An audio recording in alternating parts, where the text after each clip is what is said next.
Hey everybody, we're going to do a little sewing video with you today. I am missing all of my sewing students. I usually get the opportunity to sew at least twice a week with some amazing students, and I am missing every single one of you guys. But we're going to sew from home today. I've got a little assistant who's going to help me. So are you guys ready to sew? Are you ready to sew, Eliza? Mm-hmm. Perfect. Let's get started. What are we going to make?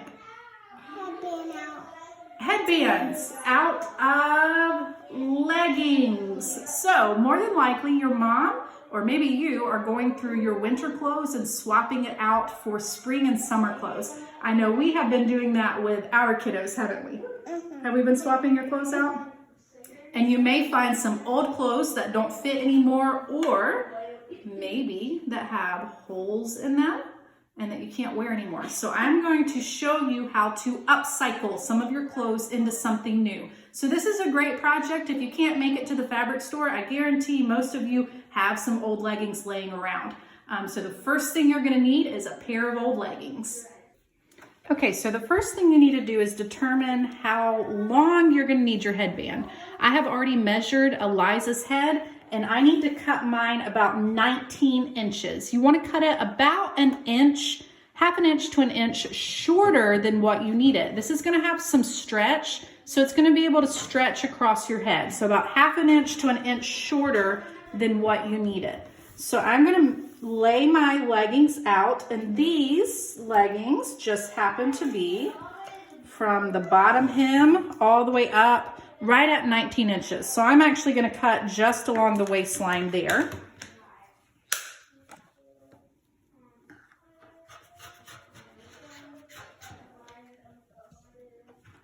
So I've cut along the waistline, and then I'm just going to cut down the leg. I'm going to try and keep it straight, and I'm actually going to cut that seam off because we're going to want to create a long rectangle. So I'm just going to cut right along this edge right here.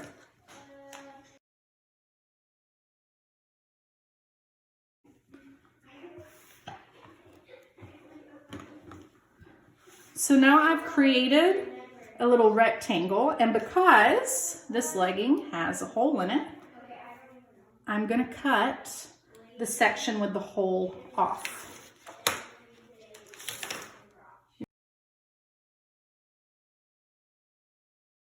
Now I have a rectangle piece of fabric that I'm going to use for my headband. It doesn't have to be perfect. This is a really forgiving project, so just cut it the best you can. All right, our next step, we want to fold our fabric in half lengthwise. So we're gonna make a really long hot dog, fold it in half hot dog style, and we're going to pin or clip the raw edges of our fabric together.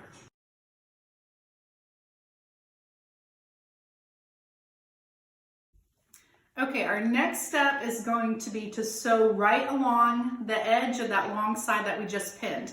We don't want to sew all the way down to the bottom. You want to leave about 1.5 inches to 2 inches at the bottom to make the next step easier. So I'm going to be using my serger today. You can do this on a regular sewing machine. You just need to make sure that you're using a zigzag stitch. That's going to allow for your stitches to stretch. So if you're in my sewing class, every single one of you guys have a machine with a zigzag stitch. Just choose the one that looks like a lightning bolt, and you'll be able to sew this on stretchy fabric. You might have to tug and pull it just a little bit, not a lot, to get it through your feed dogs and underneath your presser foot. Because it is knit fabric, it will stretch a little bit as you sew. So I'm going to be using my serger today, just to make it a little bit quicker, and also because my sewing machines need to take a trip to the shop. So Eliza is going to help me here.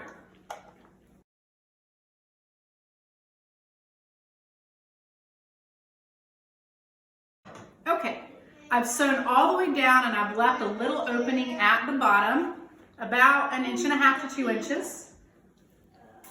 Make sure if you're using a sewing machine, make sure you back stitch when you start and when you stop. That way your project doesn't fall apart.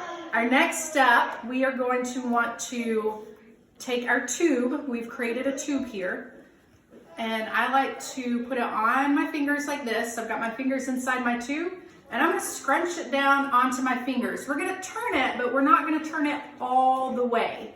okay? Because we want to make a circle out of this. So we want to attach the two ends together right now. I'm making sure that my seam is on the same side. I'm not twisting it as I turn. So my seam is going to be right here on my fingers, and I'm just going to pull it all the way down. Okay, so I've got my tube all the way down on my fingers. I'm going to take right where my seam is, and I'm just going to grab it with my fingers, and I'm going to pull it through to the other side. Okay, so just like this. If you see that right there, it's on the other side.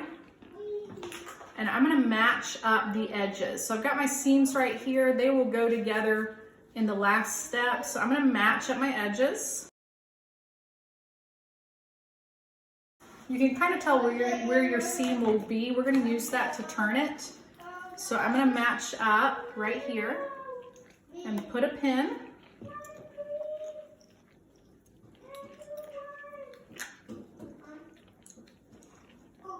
Same thing on the other side.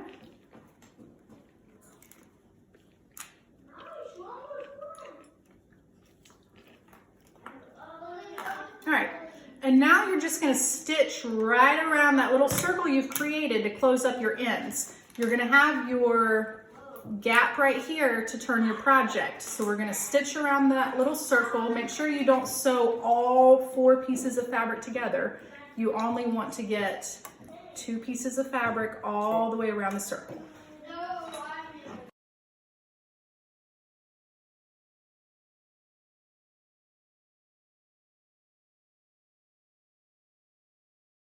Okay, I have sewn my circle all the way around, and so now what I'm going to do is I'm going to turn my project out of that little hole that we left at the beginning. So we're just going to turn it and flip it where the right sides are out.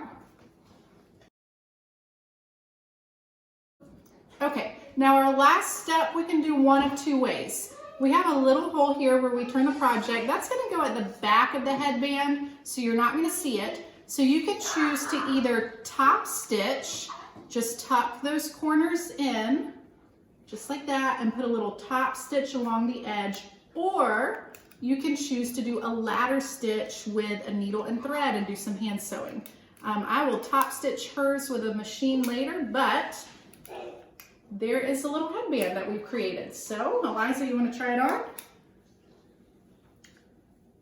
All right, you got it? All right, let's leave that in the back. All right, so now Eliza has a cute little puppy dog headband that we made out of an old pair of leggings. That's pretty cool, right? Is that pretty cool? Do you like your headband? Yeah? All right, so I hope you guys enjoy this video. Again, if you're making anything while you're stuck at home and not getting to come to sewing class, go ahead and post that on Facebook or send me a text message with it. And I hope you all have a great week. Can you say bye? Bye. Bye.